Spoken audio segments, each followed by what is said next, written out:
राज्य मुख्य निर्वाचन अधिकारी पाखरे फेराद है विजु जनता दल बीजेडी अभियोग चलित निर्वाचन को स्वच्छ अबाध और निरपेक्ष करिबारे बाधक साजुछि भारतीय जनता पार्टी। बारंबार निर्वाचन आचरण विधि उल्लंघन कर चलछि बीजेपी। छोट छोट पिला को भी दलीय कार्यक्रम में लगाउछि बोली बीजेडी अभियोग करिछि। पद्म केसरीपुर रे अपराजिता षडंगीकर एक निर्वाचनी प्रचार घटना को नहीं बीजेडी तरफ अभियोग करा जायछि। आज आम पुणी आसीलु अपराजिता षडंगी सांसद महोदय जे कैंडिडेट होती भुवनेश्वर पार्लियामेंट्री सेगमेंटर सी आज पद्मकेशरपुर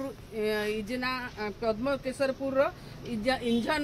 ग्राम पंचायत जो नॉर्थ कन्स्टिट्युएंसी अच्छी से जगार से छोट छोट पिला मानकु नेकी ए खरा आपण मैंने समस्त जानी जे खरार जो आमर लू बहुची जो खरा बहुची 44-45 डिग्री एमती कि बड़ लोक मानक बाहर को जीवा को मना होची येलो वार्निंग ऑरेंज वार्निंग चली से समय छोट छोट पिला नहीं रैली रे विनियोग करा जाउची। आमे सेति इलेक्शन कमिशन पाखे आज आमर कंप्लेन देचु जे छोट पिला मानकु ए खरा रे से मानकु केमिति भाव में निवृत्त करके रखंतु एवं आमे आशा करिवु आगुरु मध्य मु जानिछि निर्वाचन कमिशनर मध्य नोटिस करिसेंती तापरे मध्य कोनोसी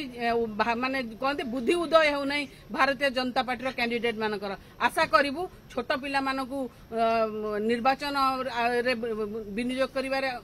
क्षांत रुहतु एवं ओडिसा रे गोटे अबाध एवं निरपेक्ष निर्वाचन हबार सुजोग दियंतु।